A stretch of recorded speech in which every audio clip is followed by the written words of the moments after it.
Muito bem, amigos do Tempo e Dinheiro, de volta com vocês. Desta vez para uma entrevista especial sobre café. Precisamos muito nos posicionar sobre a cafeicultura. Muita gente apreensiva com os preços, alguns até chegando a recepar fortemente o café, cortar o café, ficar 3 anos sem produção para tentar equilibrar suas contas. Como é que está o mercado? Vamos ver os preços depois... Não. Peraí, Davi, vamos fazer direitinho. Vamos primeiramente... cumprimentar o nosso convidado. Hoje nós vamos falar com Marcos Magalhães, a voz do café. O Marcos é um especialista em café, no mercado de café. Ele fica lá em Vitória, capital do Espírito Santo, olhando a partir do litoral toda a região de cafés do Brasil, que é a maior produção e o melhor café do mundo. Marcos, muito bom dia.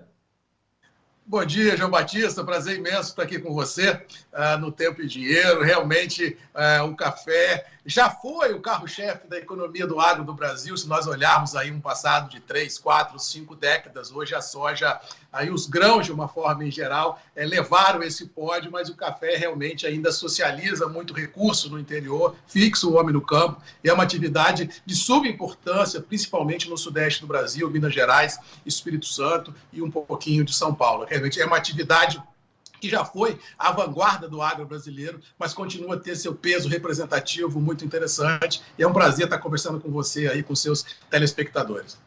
É uma reconquista de amizade, porque o Marcos foi meu parceiro na análise do café desde os tempos da televisão. Agora tudo se modernizou, mas o Marcos se especializou. Então, aqui tem 2 funções. O Marcos exerce 2 funções. Como analista de café, que ele é o entendedor do mercado, e também um comunicador do café. O Marcos Magalhães, pelo seu entusiasmo, ele se transformou na voz do café. É o cara que defende a cafeicultura, que fala de café para os cafeicultores, transmite as informações de mercado, por isso que é um grande prazer ter o Marcos aqui conosco no Tempo e Dinheiro.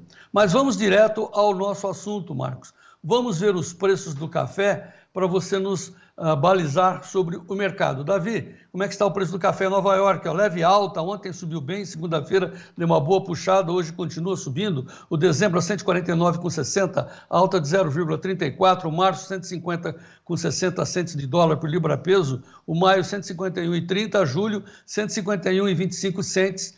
São os preços do café nesse momento. Claro que nós vamos acompanhar a evolução dos preços dentro do Tempo e Dinheiro e vamos atualizar esses preços. No Brasil, na B3, café brasileiro negociado, último contrato para março, 183 dólares e 65, também leve alta. O café na Bolsa Brasileira quanto na Bolsa de Nova York são quase que vasos comunicantes, sempre estão em linha.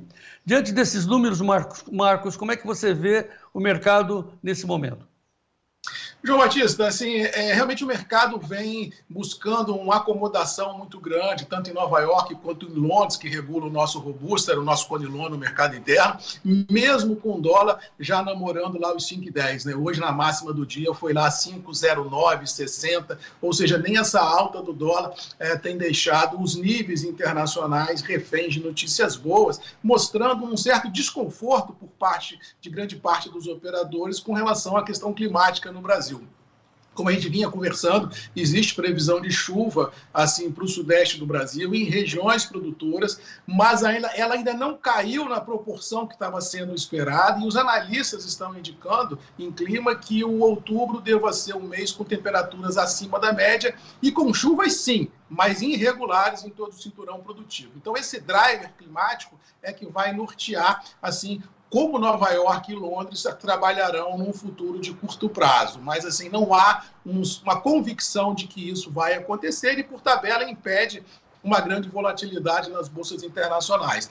O Brasil tem embarcado, João, níveis assim menores do que eram previstos em passado recente. Isso também ajuda a ter uma sustentação dos níveis internacionais, deixando o mercado interno com preços sustentados em reais, tanto para Conilon quanto para Arábica. Eu acho assim que o pior dos mundos da cafeicultura em relação a preço já ficou no passado. Daqui para frente é uma acomodação, todo mundo de olho nos radares meteorológicos para indicar como vão ser assim as frentes, não só no Brasil, mas mundo afora, porque daqui mais alguns meses começamos safra de Indonésia e de Vietnã e também da América Central no final do ano. E o café, como é uma commodity global, todo mundo tem que acompanhar todo o setor, globalmente falando, para definir as estratégias de curto e médio prazo. Mas eu sempre brinco, João, falando o seguinte, que a única certeza que o mundo tem é que existe consumo, porque tirando isso, você tem uma imprevisibilidade climática muito grande, mundo afora, que impede a gente afirmar como serão as produções globais. Podemos ter um indicativo, mas afirmar o que vai ser, ninguém sabe.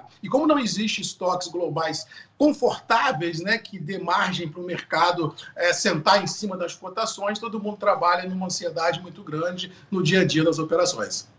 Mas também, até mesmo no consumo, é um sobe e desce, né? Muita volatilidade, por causa, como por exemplo hoje é o caso, o mundo todo está praticamente entrando em recessão, os preços das outras commodities, principalmente dos grãos e as energéticas, estão em recessão, estão no vermelho.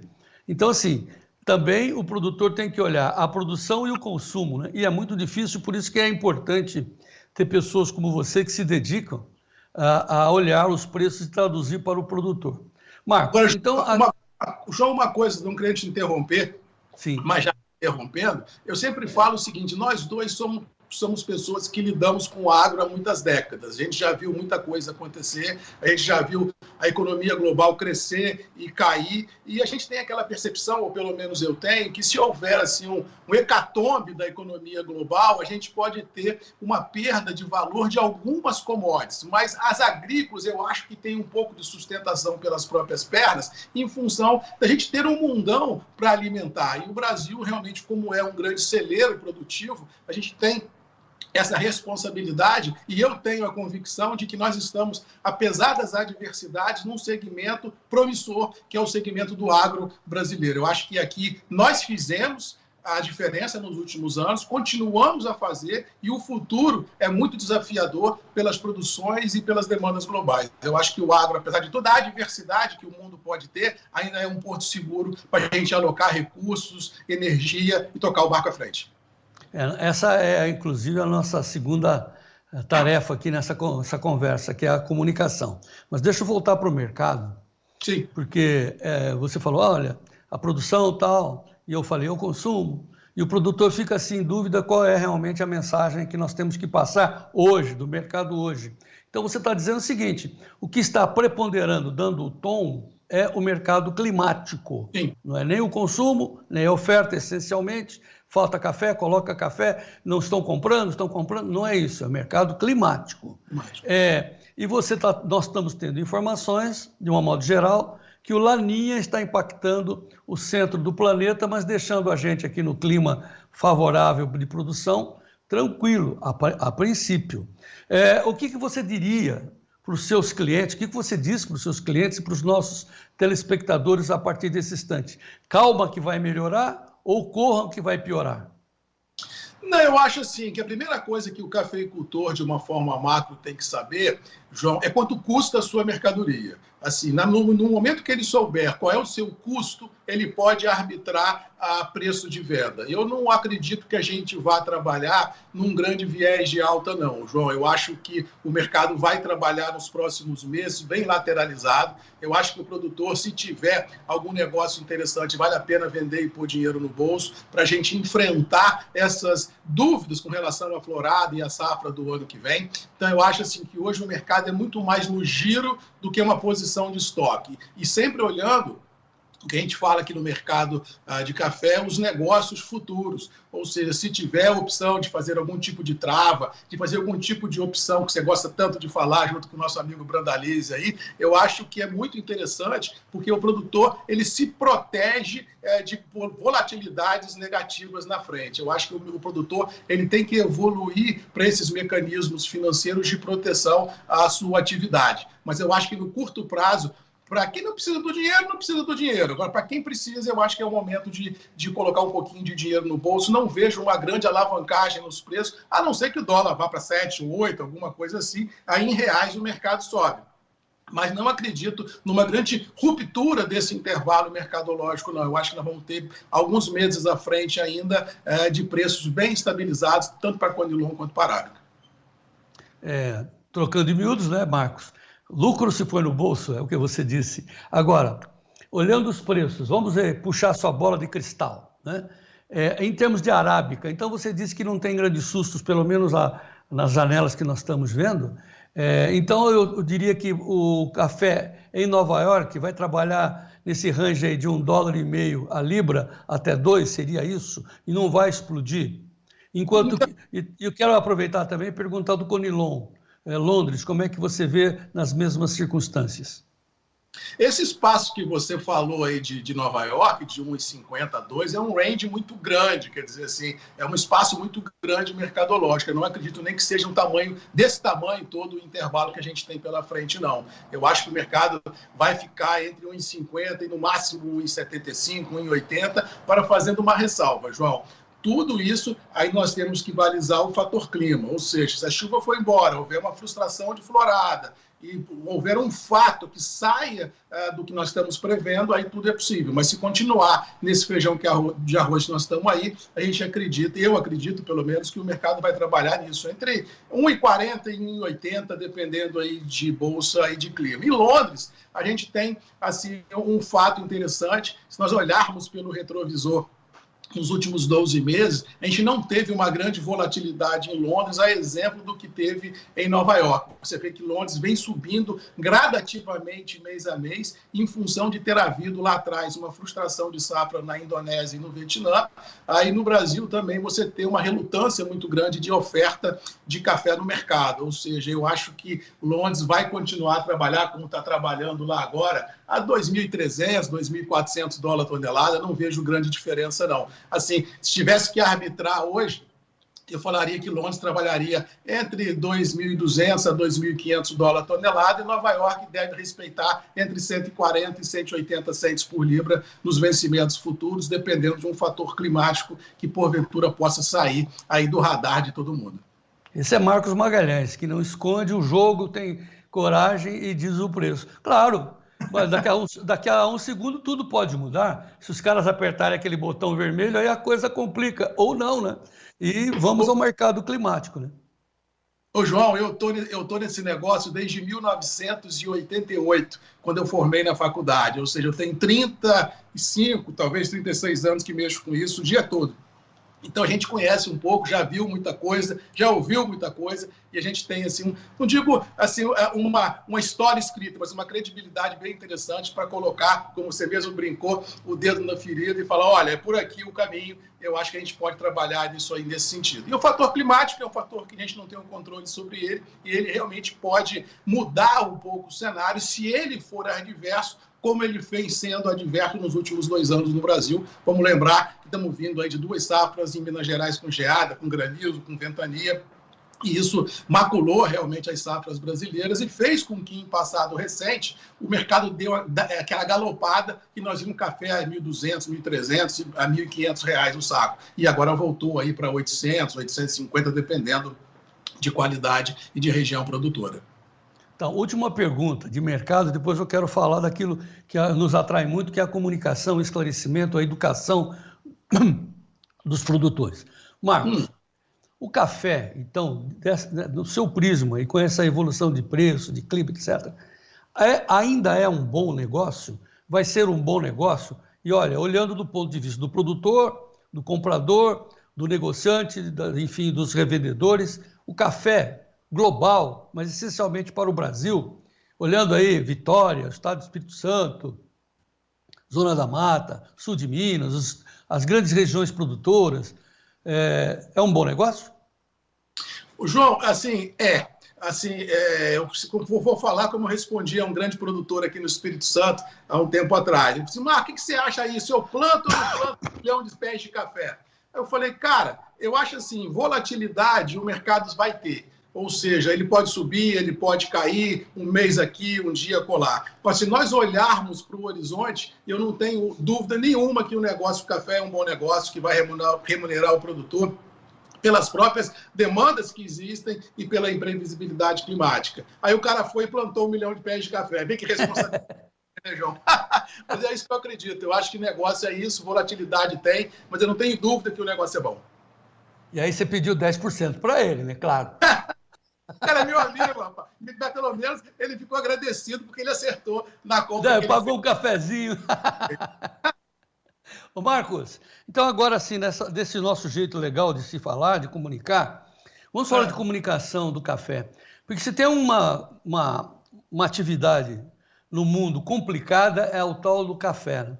Você entra nas cooperativas, você fala assim, aqui todo mundo sabe de tudo. Tá? A primeira coisa, e aqui os meus amigos da Cochupé me ensinam, é assim, se alguém disser para você que entende de café, saiba que ele está mentindo. É verdade. Imagina. Então, assim, é muito complicado, só pelo teor da nossa conversa, essa breve conversa que nós estamos tendo, olha quantas ramificações, clima, preço daqui, variedades, tipos.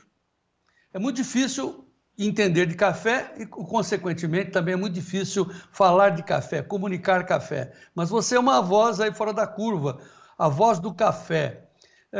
Marcos, é evidente que o produtor de café, lá no fundão, lá das montanhas aí de Vitória, do Espírito Santo, nas montanhas do sul de Minas, lá na minha ventania, que eu adoro tanto. Ô Marcos, o povo precisa de informação, não é mesmo? João, com certeza. Isso aí, como eu entrei no café, como eu falei, em 88, e sempre me incomodou muito, desde então, a ignorância do produtor. A ignorância no sentido de ignorar. Ele não tinha noção de como o mercado funcionava, o que era Nova York, o que era Londres, o que era dólar, quais eram os fatores que impactavam a sua produção. Então, muitas vezes, o produtor ele não conseguia vender o seu produto. Muitas vezes ele era comprado. Ou seja, ele chegava com a sacolinha no interior e falava assim, quanto você me paga no meu café? Quando a pessoa chega num lugar com a sacolinha, com o seu produto, que não sabe nem quanto vale, mostra realmente a total ignorância que o produtor tinha com relação às suas potencialidades e o mercado como um todo. Então, a informação, João, ela é uma porta de entrada para um mundo muito desafiador e nós, como, entre aspas, comunicadores do agro, você, eu, Brandaliza, todo mundo, tem essa função de quebrar esse paradigma e levar a informação ao campo. A riqueza está lá, a riqueza está na mão de quem produz, ou seja, é ele que tem que ter a condição de definir o seu presente e o seu futuro. Então, eu acho que a comunicação evoluiu muito, nós fazemos um trabalho muito importante, sério, de muita resiliência nas últimas décadas, de levar a informação ao campo, que às vezes não é bem vista por alguns, nem somos remunerados, às vezes, como merecíamos por isso, mas eu acho que isso realmente é uma porta de entrada de um novo mundo. Precisamos dar dignidade ao povo e a dignidade passa pela informação. Eu acho que quanto mais informação nós tivermos disponível no interior, mais teremos condição de termos um campo forte e um Brasil ainda melhor, se Deus quiser. Como a gente sempre brinca, um Brasil verde e amarelo, sempre para frente e sempre honrando o agro que fez e faz a diferença nesse país. Pois é, a gente defende duas coisas, assim, a independência do produtor, essencialmente através do bolso, né? A gente não pode deixar o nosso lucro, aquilo que a gente produz, ir embora para fora na mão dos operadores de mercado financeiro. A gente luta muito por isso, você luta. Eu estou aqui numa batalha já há um certo tempo, oriundo da BMF que sou, para que os produtores aprendam a travar seus preços no mercado de opções, que é muito simples, é muito fácil, é no celular, de modo que o dinheiro fique no Brasil. E o Marcos Magalhães também, usando o celular, ele tem vários e vários grupos, mas vários grupos, N grupos de cafés, não sei como é que ele dá conta, onde ele se comunica com a cafeicultura via celular. Só que o sinal precisa chegar lá no fundão e nós estamos batalhando para que isso aconteça, né? O Elon Musk está conosco, fazendo com a sua antena maravilhosa, fazer esse sinal chegar lá nos rincões mais distantes do país com as informações do Tempo e Dinheiro e do Marcos Magalhães. Toda essa conversa é para quê, então? É para dizer que eu estou começando um namoro com o Marcos Magalhães. Vamos ver se ele se corresponde, né? Se manda uns beijinhos e a gente fica juntos aqui, hein, Marcos? Não é uma boa ideia? Ô, João, realmente, assim, a gente tem uma sinergia muito grande, a gente tem os mesmos ideais, a gente tem a mesma pegada, a mesma convicção, a mesma ideologia de levar ao campo informação e mudar a vida das pessoas. Às vezes o cara me pergunta assim, Marcos, o que te move? Me move é ter essa sensação boa todo dia, de ter impactado a vida das pessoas e dado uma informação que ele pode, com ela, definir melhor o seu presente e o seu futuro. Eu acho que a gente tem que caminhar mais junto, tem que conversar um pouco mais. Realmente, o seu canal Tempo e Dinheiro, a sua história escrita até então, valida essa sintonia, essa sinergia, e com certeza a gente pode levar a informação não só para os grãos, mas também para o café desse Brasil a todo. Então, vamos fazer uma parceria bacana de sucesso, levando informação a quem precisa. Pois é, aqui só para explicar, né, o Tempo e Dinheiro tem sua central lá em Campinas, seu estúdio lá, o pessoal fica lá. Mas eu estou aqui no campo, no Mato Dentro, interior de São Paulo, na roça, botei uma antena, estou ligado no mundo. Tenho o apoio do Elon Musk aqui também, estou ligado no mundo. O meu cenário, o Marcos está vendo aí, lá no fundo é cana, aqui na frente tem um vizinho que termina bois, tem laranjas, então aqui é um pouquinho de cada coisa. Então, assim, você está vendo o meu estúdio aí, né, Marquinhos? Aqui é a roça. Não, inclusive eu já assisti o seu programa via YouTube, lá no Tempo e Dinheiro, o cavalinho aí do Brandalize que fica atrás de você, a nossa bandeira do Brasil aí. Realmente, esse estúdio eu já conhecia do YouTube e realmente é um prazer, uma honra muito grande bater esse papo com você aqui. Quem sabe alicerçar aí uma parceria de informação ao campo. Então, para encerrar, então, agora eu vou mostrar o estúdio do Marcos Magalhães, que ele é tão linkado quanto eu. Só que ele está na Baía de Vitória, lá no litoral brasileiro do Espírito Santo, da maravilhosa Espírito Santo. Ele está na capital do Espírito Santo, em Vitória. E de lá ele se vira para o oeste e cuida do café a partir de Vitória até Roraima, até Rondônia, onde tem café Conilon. Marcos, mostra aí, vira sua câmera aí, mostra aí a Baía de Vitória. Olha aí, que lindo o escritório do Marcos. Ó, aqui é a minha mesa, né? Aqui os computadores, aquela coisa toda. E aqui, ó, nós temos a Baía de Vitória, tá vendo? E lá em cima o Convento da Penha, que é para nos abençoar a todos os dias. E embaixo do Convento da Penha temos o 38º IPI, aqui do Espírito Santo, e aqui a Baía de Vitória, como diz o outro. Assim que a gente trabalha, assim que a gente leva a informação ao campo, trabalhando muito, mas tendo as bênçãos de Deus e essa vista bonita aqui do Espírito Santo. Importante é viver a vida de uma maneira para cima, com muita tranquilidade. Prazer, viu, Marcos, falar com você. Gostei de ver a sua casa. Vamos torcer para que a gente tenha êxito aí nessa união do café Marcos Magalhães, né, que tem uma marca também, do analista Marcos Magalhães e do comunicador, né, a voz do café, aqui conosco no Tempo e Dinheiro. Falou, Marcos. Obrigado pela oportunidade, realmente vamos trabalhar junto nisso, vamos levar informação ao campo, vamos mudar a vida das pessoas e fazer do Tempo e Dinheiro realmente a porta de entrada de um agro mais forte. Tamo junto, João, sabe disso. Obrigado, Marcos Magalhães, meu irmão. Muito obrigado pela audiência, pelo carinho, pela atenção. Vamos até avançar para o bem do Brasil. Marcos Magalhães, muito obrigado. Até a próxima. Um abraço.